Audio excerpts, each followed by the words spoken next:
आपका स्वागत है हमारे चैनल पे। आज हम लोग बात करेंगे उत्तर प्रदेश के खनिज एवं ऊर्जा संसाधन से संबंधित अति महत्वपूर्ण फैक्ट्स के बारे में। साथ में हम लोग उत्तर प्रदेश खनन नीति 2017 के बारे में भी चर्चा करेंगे। तो चलिए स्टार्ट करते हैं। उत्तर प्रदेश में भूतत्व एवं खनिकर्म निदेशालय की स्थापना 1955 में की गई थी और इसका मुख्यालय लखनऊ में है। इस तरह से प्रश्न पूछे जाते हैं तो ध्यान रखिएगा। उत्तर प्रदेश में खनिज संसाधनों की खोज, उत्खनन एवं परिष्करण हेतु 23 मार्च 1974 को राज्य खनिज विकास निगम की स्थापना की गई थी। दिसंबर 1988 में प्रथम खनिज नीति में खनिज विकास को उद्योग का दर्जा दिया गया था। तो यहाँ पे प्रश्न क्या क्लियर हुआ? अगर आपसे पूछा जाए कि उत्तर प्रदेश की प्रथम खनिज नीति कब की है, तो 1998 की, और इसी में जो खनिज है, ठीक, खनिज विकास को जो है वो उद्योग का, इंडस्ट्री का जो है स्टेटस प्राप्त हुआ था। अब चलते हैं अगले पॉइंट्स की तरफ। हमारे सामने जो अगला पॉइंट्स है कि उत्तर प्रदेश के खनिज संसाधन से संपन्न जिलों में अगर हम बात करें तो प्रयागराज, झांसी, मिर्जापुर, ललितपुर, सोनभद्र, बांदा, हमीरपुर, महोबा एवं जालौन है। इनमें जो है खनिज बाहुल क्षेत्र इनको घोषित किया गया है। उत्तर प्रदेश का एंडालुसाइट एवं डायस्पोर खनिज संसाधन की दृष्टि से देश में प्रमुख स्थान है। तो अगर आपसे पूछा जाए कि उत्तर प्रदेश में किस खनिज का देश में प्रमुख स्थान है, तो एंडालुसाइट और डायस्पोर का। उत्तर प्रदेश में देश का 78% एंडुलसाइट और 37% डायस्पोर पाया जाता है। ये परसेंटेज भी अगर पूछे तो आप ध्यान रखिए। अब हम बात करेंगे विशेष तौर से उत्तर प्रदेश खनन नीति 2017 के बारे में। तो 30 मई 2017 को मुख्यमंत्री योगी आदित्यनाथ की अध्यक्षता में मंत्रिमंडल द्वारा उत्तर प्रदेश खनन नीति 2017 को मंजूरी दी गई थी और राज्य सरकार खनन नीति के प्रेरक मंत्र ये हैं, ठीक, क्या? पारदर्शिता की बात की गई थी इस खनन नीति में, कानून का राज, समता, प्रभावशीलता, आम सहमति, उत्तरदायी एवं भागीदारी। तो ये जो पॉइंट्स हैं इनको उत्तर प्रदेश खनन नीति 2017 में शामिल किया गया था। अब हम बात करेंगे उत्तर प्रदेश खनन नीति 2017 के लक्ष्य, मतलब टारगेट के बारे में।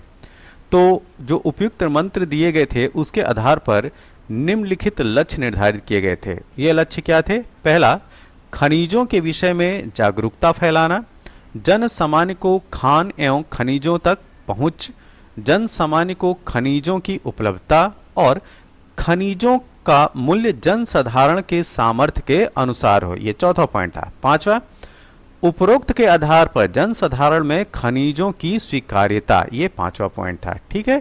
तो ये टारगेट थे किसके? खनिज नीति के। अब हम बात करेंगे खनन नीति 2017, इसका उद्देश्य, ऑब्जेक्टिव क्या है, ठीक है।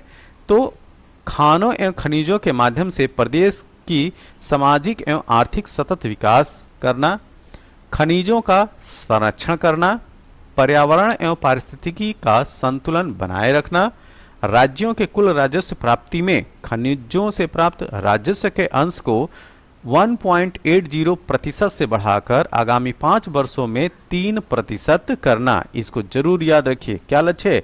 आगामी 5 वर्षों में 3% करना। अवैध खनन परिवहन पर नियंत्रण हेतु तकनीकी हस्तक्षेप तथा अवैध खनन एवं परिवहन में लिप्त व्यक्तियों के विरुद्ध कठोर दंडात्मक कार्रवाई की बात इसमें की गई है। खनिज सेक्टर में रोजगार के अवसर को बढ़ावा देना भी खनन नीति 2017 का उद्देश्य है। खनिज उद्योग में स्वच्छ प्रतिस्पर्धा का प्रोत्साहन भी खनन नीति 2017 का उद्देश्य है।